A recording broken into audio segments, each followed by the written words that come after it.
Sorry about that. Good morning. It is Wednesday morning, 10 a.m., and I am spending some time this morning preparing for our worship gathering this coming Sunday. I've been thinking a little bit about it before now, but spending some time in the Word preparing for the message this Sunday, and I'm just realizing here we are having another pretty intense teaching by Jesus. And I was thinking that maybe it would be good if I included you all in on the preparation this week. You could spend time reading the passage for yourself, studying the passage, praying about the passage, praying for me as your pastor as I prepare to share from the passage.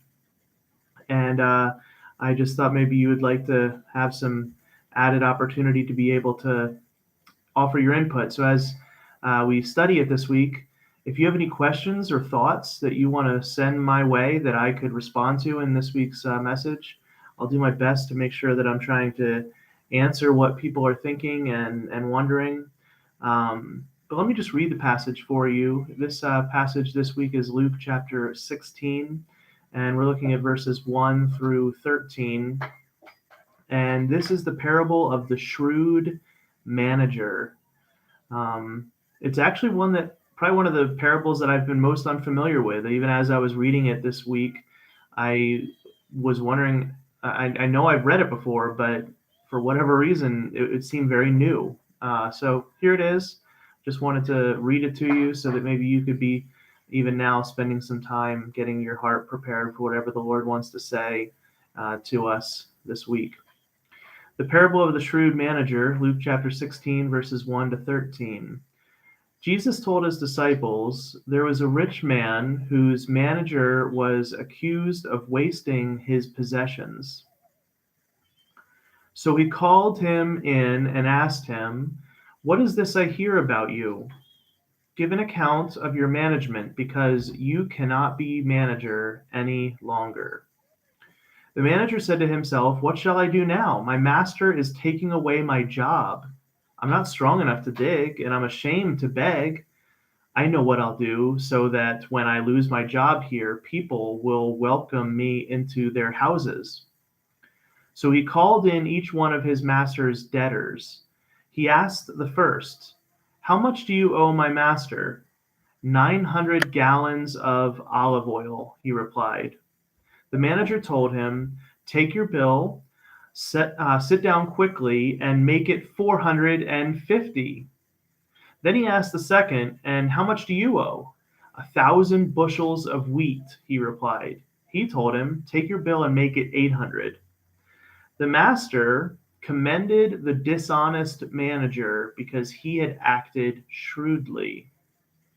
For the people in this world are more shrewd in dealing with their own kind than are the people of the light.